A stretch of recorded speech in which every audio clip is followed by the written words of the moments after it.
Sturdy glass cup that you would put ice in.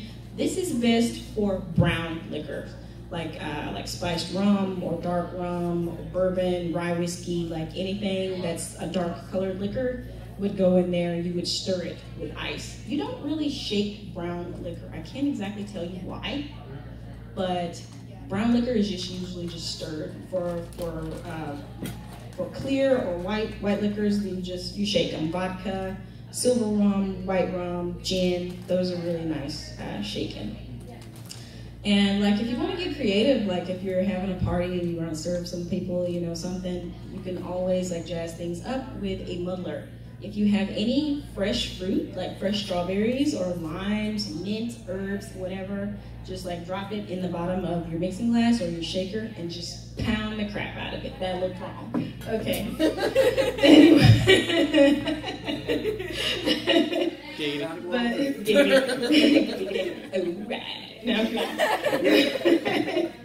But yeah, you can always just do that. Just mash a little bit of fruit, some mint, pour your liquor in there, shake it, stir it, serve it. You've got a nice fresh fruit cocktail right there. Let's see. Another thing that's really fun to experiment with at home is layering. Like, have you guys ever seen like a layered drink or a layered shot? It's like 3 or 4 different layers of different stuff like in one glass. That is science. That is all for the science because it's all about density and it takes a little while to get the hang of it. Just know that most juices will sink to the bottom of your glass. Like no matter what, if it's a juice, it's gonna sink. Syrups like grenadine and blue curacao syrup also will sink to the bottom of the glass. Like no matter what, those are always gonna be on the bottom.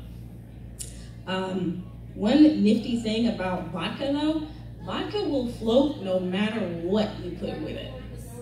No matter what, you could put it with like honey. It will float on anything. And it's really unique, so whatever you want your top layer to be, you can always use vodka or really high proof rum for that. And so that's just this is things that I experiment with in my kitchen table for hours. That should be, okay, but yes. So just keep that in mind, and it's really interesting, the different kind of layers and flavor combinations you can come up with. Some of them are a little weirder than most. Like I don't know if you guys watch the Tipsy Bartender YouTube channel. Yeah. Anybody? Yay! Awesome. I get so much inspiration from those guys. But some of the shots they do is like some of the shots you just kind of do just for the lulz. There's this one shot where I think it's pepper. It's called the prairie chicken shot. And what you do is, I think it's vodka or gin in a shot glass with an egg yolk, salt and pepper, and you just down the hatch like that. I was like, this is for people you really don't like. And I was like, okay, no. But let's see. What other series would you guys ever like? Manga, anime, video games. Ancient Magus Bread. So what? Ancient Magus Bread. It's one of the new ones. Yes, that would be. Me? Yes, Yay. yes, that would be a really great. That is a series that I want to watch so bad, and I haven't gotten around to it. The manga is really good. I haven't gotten around to watching it either, but I love the manga. Okay, sweet. I know the characters. That'd be really good. Yes. Neon Genesis Evangelion. Yes. Ooh, that's heavy. But that would be really good drinks though. I can already imagine like a drink for the girl with the red hair. What's her name? Asuna? Asuka. Yeah. Asuka. And I can already see her being like a little bit of orange curacao with, let's see.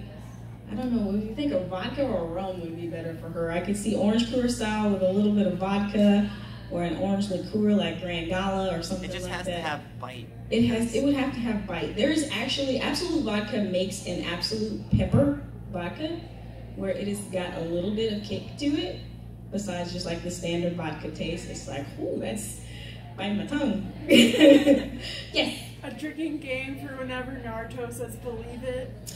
You would not wake up for at least 72 hours. Yes.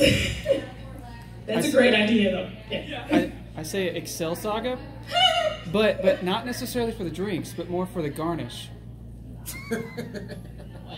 Wait, what? Just think of all the crazy stuff you could do with the garnish on those. Just anything, just like a cat plushie. Like, I don't know. It's like just sit like a dog on the counter beside the drink. Like, this is my garnish. You could take a whole lemon and just stick it on it. It's like get a lemon with a knife through it and just put it in there. Yes. Red versus blue. Yes. Oh, bruh. That would be fun. Because you could go crazy with colors for that. I think, what was it?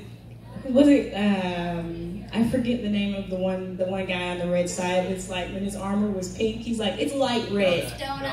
Donut, yes. He's like, your armor's pink. It's like, it's light red. That would be really fun. That would be really, really great. Great idea. Wow. So let's see. What's my time looking like? Okay, I have about 25 more minutes. You want to get into some less than, I don't know, like bar stories or drunken escapade stories? Sure. Anybody want to come up and share your story on the microphone? You come on up. I think it's only fair that I do one too, so I'll go after you.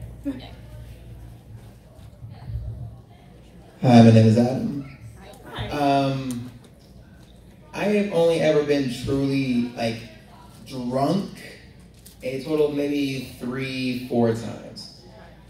But the second time I got drunk is probably the most memorable, and it's the most regrettable moment for my wife and our friends because they did not decide to record it.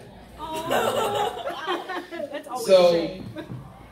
we go to Louisiana. It's during like the very end tail of Mardi Gras. And we go to this alternative club that one of our friends likes to go to. Now already, this is going to be an interesting experience because me and my wife have been married for like 2 years, maybe? Okay. So we go to this alternative club, and of course we go there with the thought, we're going to get some drinks. We haven't actually got the drink in forever. So I start off, I get me some I think it was peach vodka. I do me some vodka. Then I'm like, oh hey, I can get me some coconut rum, because coconut rum is like my go-to. Sweet. So I get me like 3 cups of coconut rum. About halfway through probably the second cup, and I'm a lightweight, I am going to admit that, I'm a little bit of a lightweight. So about halfway through the second glass or so, I look over to my wife, and I look over to the stage, and the stage just so happens to have a set of cages and a pole. So I look over to my wife, and I'm pretty well tipsy at this point. I look up to my wife, what would you do if I went over that stripper pole? She looks at me, then and says, I would laugh. I set down my drink, I walk over to the stage, and you would think they were recording Coyote Ugly 2. For those of you who don't know what Coyote Ugly is, just look up the bar scenes. Yeah. I was doing things I didn't think I could do because I wasn't in full control. I was doing everything from the hanging upside down, to spinning around the pole. There was this one guy, and you could tell that he had alternative tastes because he was wearing like the skin tight white jeans, and he was looking at me like. He was looking at me like he was truly entertained, and I was having fun with it because I was Just, I pretty much wasn't there. So I'm doing all this stuff. I'm tossing the hair back. I'm spinning around the pole, and of course I'm hanging upside down. We're looking at this guy unintentionally, just going like.